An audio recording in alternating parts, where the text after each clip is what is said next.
my stunning friends, welcome back to my channel, or welcome if you're new. My name is Rachel. How are we doing? Welcome to my fall book haul. Over the last few months, I've acquired around 50 books, maybe a little bit more than that I want to share with you all today. So I'm just going to be going through them. I'm not really going to be going over like synopsis or if I have read them, my thoughts on them, but I will just kind of give you a quick rundown of the book and why I bought it. So let's get straight into it. We have a lot of books to haul. All right, first up, let's start with an entire series, shall we? So in no particular order, I bought the entire Red Rising saga. I think it's like there's the Red Rising trilogy and then there are books that continue on, and the whole thing is called the Red Rising Saga by Pierce Brown. So number one, I have Lightbringer, which is the newest release in the Red Rising saga. Very excited to get to this. I'm still a ways off from it though. Next is Morningstar. This is the third book and I think the finale of the original Red Rising trilogy. This is what I have next to read. I'm very excited and nervous to get to it. And then I have Golden Sun, which I recently just read. The OG Red Rising. I literally bought the entire series when I was 30 pages into this book. Next is Dark Age. I love this cover so much. It's my favorite one. It gives me Reputation by Taylor Swift. Like,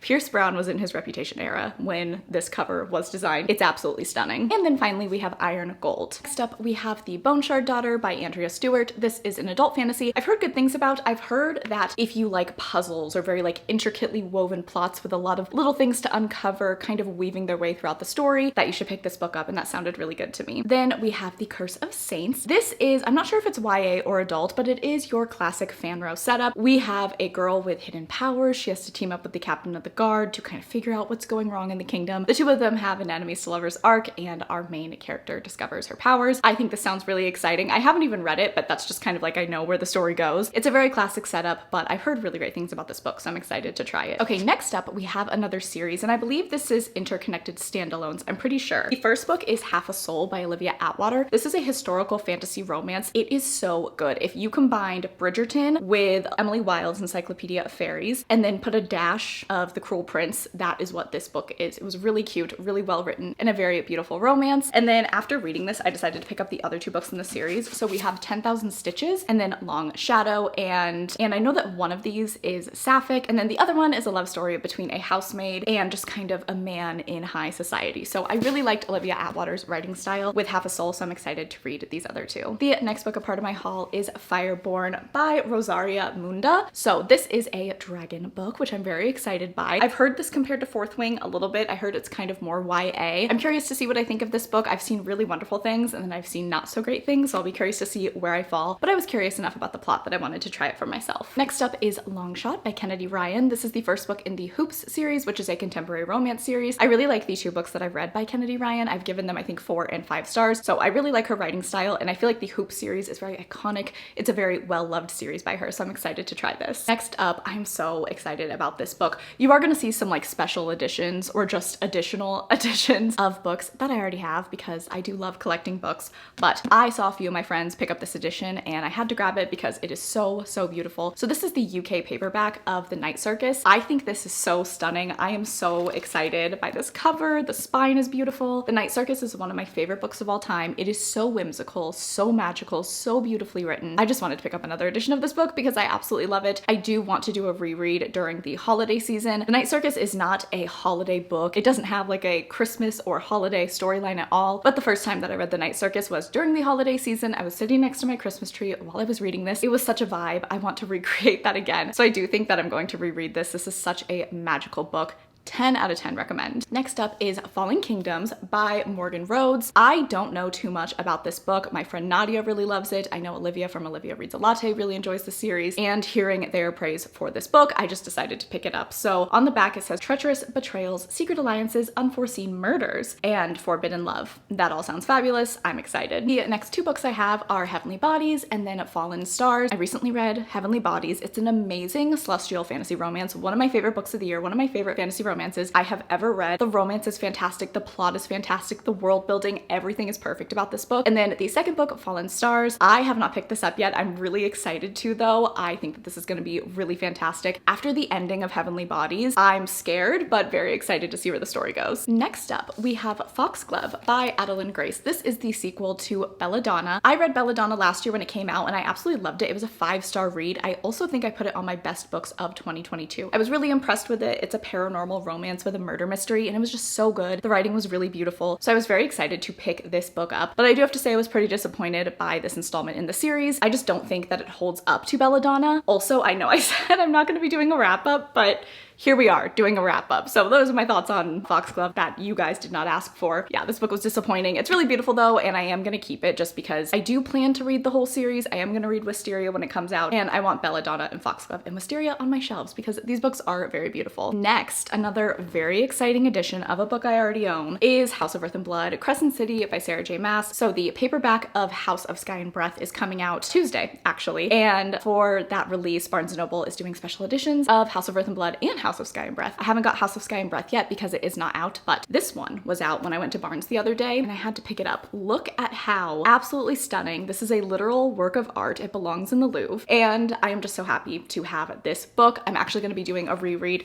I think I'm going to start my reread after I film this, and I'm going to be using this edition because she just deserves all the love. Next up is The Fiancé Farce by Alexandria Bellafleur. This is a sapphic romance. I read this a couple months ago. I gave it 4 stars. Absolutely loved it. This book is pure rom-com joy. It gives me the feelings that like an early 2000s rom-com gave me. It was funny, it was sweet, the romance was good, and I really liked our character. Alexandria Bellafleur is becoming one of my favorite romance authors. I really love her sapphic romances, and I will continue to pick up whatever she writes. Next up, we have Hate by Tate James. This is the first book in the Madison Kate series. I was gifted this by Hannah at Hannah's Recent Reads. Thank you very much. This is, I believe, reverse harem romance with like a murder mystery, I want to say. So I think it's kind of a suspense romance subgenre, and I do like a suspense romance every now and then. I also was gifted Always Only You by Chloe Leese from Tori at Novel Life. Thank you so much, Tori. This is the second, yes, this is the second book in the Bergman Brothers series. This is a contemporary romance series of interconnected standalones, and I have a few friends who really love this series. I've read one book by Chloe Leese and it was absolutely fantastic, so I'm excited to get into more of her work. Next up, we have Bound and Barbed by Samantha R. Good. This is a fantasy romance that I've seen around Instagram and it just sounded really interesting to me. In this book, we have a heinous arrangement, a hidden bond, a hollowed vow. I think essentially our main character has to escape her life and she ends up running away to another land, runs into this very dangerous guy, but then she finds out that he is her fated mate. So the two of them kind of work together to get through that and then also deal with whatever she escaped from. So I think it sounds really interesting. Next up, we have House in the Cerulean Sea by T.J. Klune. I have this really beautiful Barnes & Noble edition with the sprayed edges. I love that. I love that Barnes & Noble is starting to do this more. I feel like they don't do it nearly as much as like Waterstones does, but I've seen them doing this a little bit more with popular books and it makes me really happy. The next book a part of my haul is The Adventures of Amina Al-Sarafi by Shannon Chakraborty. So this is an adult fantasy. I think, is this a standalone? I want to say this is a standalone, but it is a book that takes place on the high seas, and I don't feel like I've read too many fantasies that do take place on a boat, on a ship, on the sea, but I'm excited about it because I've heard glowing reviews of this book. The next book a part of my haul is Yellowface by R.F. Kuang. This book is absolutely fantastic. I have read 2 books by R.F. Kuang. I've read this and Babel. Love them both, gave them both 5 stars. Her writing style, particularly in this book, number 1, it's so different from Babel, and then number 2, it's so addicting. I think I read this book in 2 sittings, but I truly could have finished it in a day. This story was fascinating, and I really loved the look that R.F. Kuang gave us into the publishing industry. This was a very addicting and crazy story, but I really, really enjoyed it. Right, another special edition. I have a very stunning edition of Pride and Prejudice by Jane Austen, and this is the Nerdy Ink edition. So this is super beautiful, obviously. Very pink, which is my favorite color. It also comes with these letters, which are from Mr. Darcy to Elizabeth Bennet. The book itself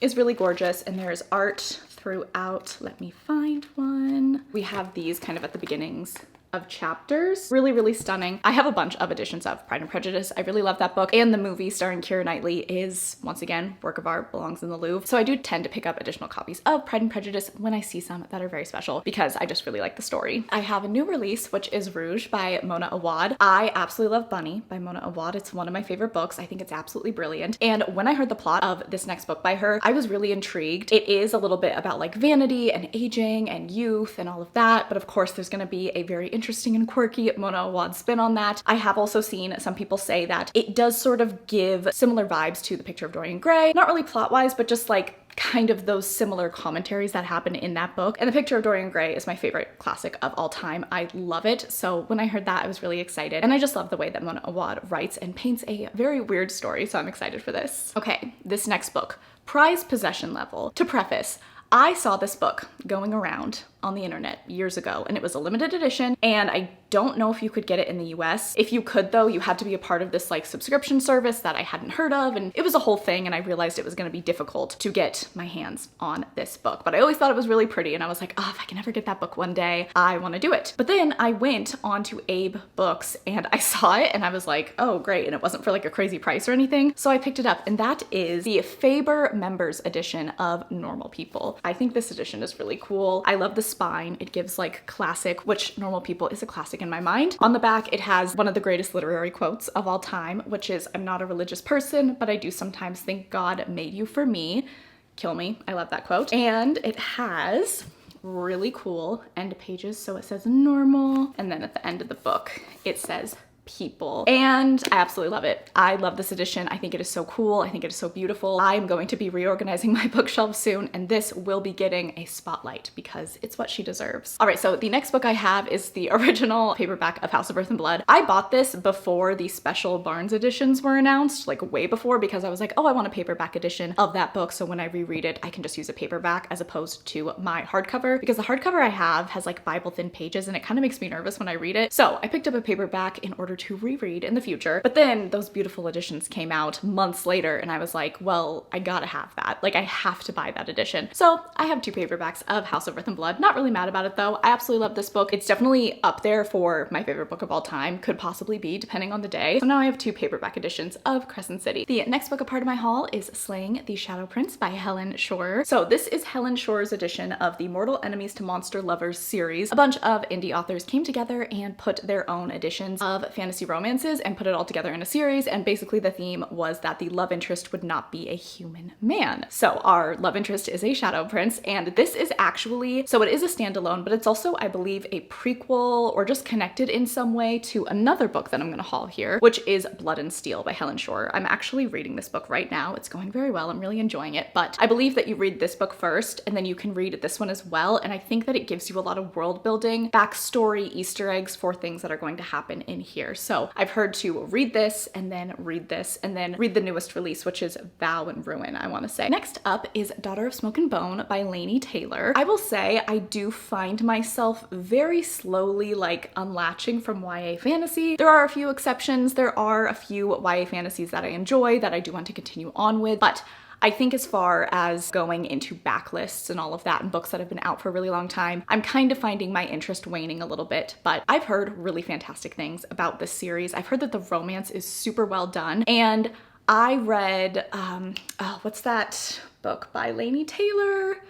The Dreamer. Strange the Dreamer. Okay, I read, oh my god, I can't believe I forgot that name. Strange the Dreamer by Laini Taylor, which is a very popular book. I gave that book like 3 stars. I thought it was fine, but I wasn't really interested in the plot, but the writing was absolutely beautiful. So I was like, okay, maybe I'll try something else by Laini Taylor, and because I've just heard such fantastic things about this book, I did pick it up, and I really like the cover. I think it's so cool. I love the neon, and I'll be curious to see what I think. All right, another edition of that Mortal Monster, I have it right in front of me. Why am I not reading it? Another edition of that Mortal Enemies to Monster Lovers series is Slaying the Vampire Conqueror by Queen Carissa Broadbent, one of my absolute favorite fantasy romance authors of all time. I have read this. I loved it. I gave it 4.5 stars. It's really fantastic, and it gives you a lot of backstory on the Crowns of Nyaxia series and that whole world, so definitely recommend. Next up, I have Nevernight by Jay Kristoff. I've just heard really fantastic things about this adult fantasy series. I know that this is a completed trilogy. I only bought the first book though. I controlled myself. I didn't buy the whole series because I want to see what I think of it first. Just heard really great things. I've heard it's super entertaining, and I'm just excited for it. All right, next up, we have the books that I got when I went to Minneapolis to meet up with a bunch of my friends here on BookTube. Ugh, trip of a lifetime, honestly. It makes me emotional to even think about it. What also makes me emotional is my friends like signed in these books that I got. They wrote me kind of like, you know, in a yearbook when you would like write a message to your friends and say, have a great summer, hags. We essentially kind of did that, but instead just poured our hearts out to each other and just told each other how much we love each other because we're all super emotional. So these books have very intense sentimental value to me. But the first book that I got is The Way of Kings by Brandon Sanderson. I wanted to pick up the mass market paperback because I really like these.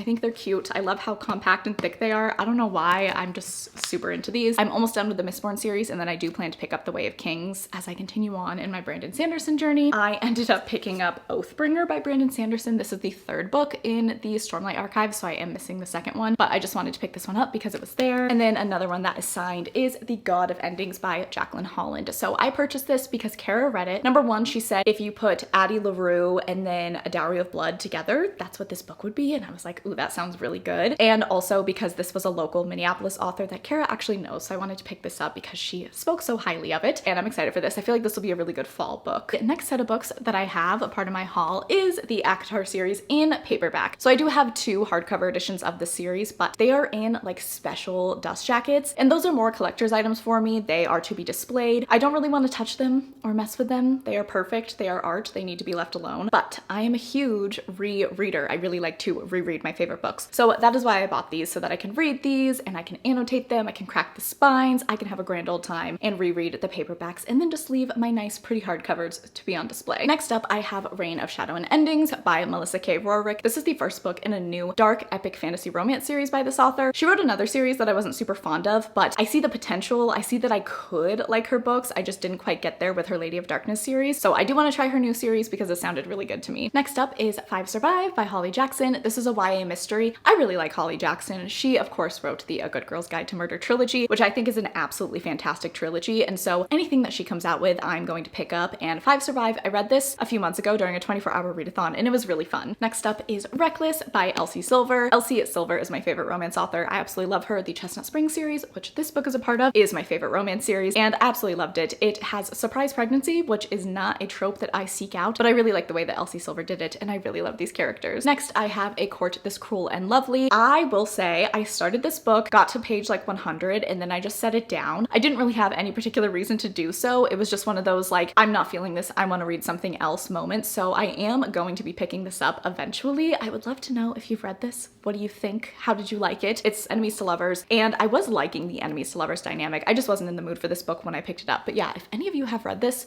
let me know your thoughts on it. Next up, I have The Crown of Oaths and Curses by Jay Bree. As you can see, I am in the middle of this book and I am really loving it. It is a very intense enemies to lovers, but I'm really enjoying the writing style and the dynamic between our characters, and so far this is really, really good. All right, another special edition, I'm very excited about this one, is A Court of Thorns and Roses by SJM. This edition is absolutely beautiful. It is by the Instagrammer Bluely Boo. They do put out a lot of editions of different books, very popular ones like Fourth Wing. I do think they said they were going to be working on an edition of Akamath as well, but I picked this one up and I think it is just absolutely stunning. I particularly love the sprayed edges and the stenciled edges. So pretty. Next up, I have this edition of Fear the Flames. So I have two copies of this book. The edition that I read, I guess, was the first edition, and then the author went through and edited a few things, and she did a reprint. So she very kindly offered to send me the reprint version, and I'm very excited about that. I do plan to reread this before the second book comes out in 2024, so I'll be rereading with this edition, and I'm very excited about it. Next up, we have a very big book, which is The Priory of the Orange Tree by Samantha Shannon. This was also gifted to me by the stunning Hannah at Hannah's Recent Reads, and look at her.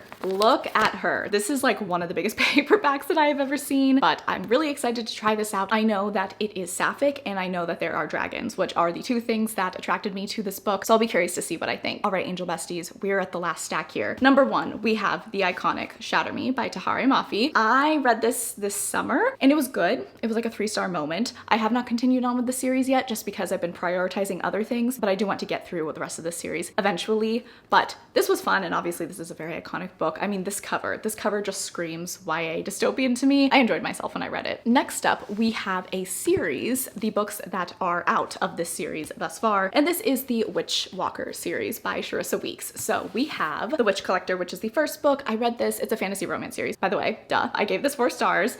I have to read City of Ruin, which is the second book, and then we have a novella, which is called The Wolf and the Witch. I've heard fantastic things about both of these books. I'm really excited to continue on with this series. I definitely recommend after reading the first book. I thought it was really good. It's also a very wintry book, so I think if you want to save it for when it's snowing, when it's cold, that would be a really great idea, because this first book, they spend all the time in the snow and just talk about how cold they are the whole time, so it definitely gives wintry vibes. All right, and then the very last book, a part of my haul, is Divine Rivals by Rebecca Ross. This book is the moment right now, and I thoroughly enjoyed myself while reading it. I think I gave this a 4-star or a 4.5 star. It wasn't quite a 5-star for me, but it was really well written. I thought it was a very unique fantasy romance, and I really did enjoy enjoy myself when I read this. All right, my loves, so that is going to be it for me. That is my fall book haul. If you made it to this point in the video and you wanted to let me know, go ahead and leave the book stack emoji. Please make sure that you're following me on Instagram and Goodreads. They are always linked down below. I really appreciate that you watched this video. I hope that you are having a fantastic day. I love you all so much, and I will catch you guys in the next one.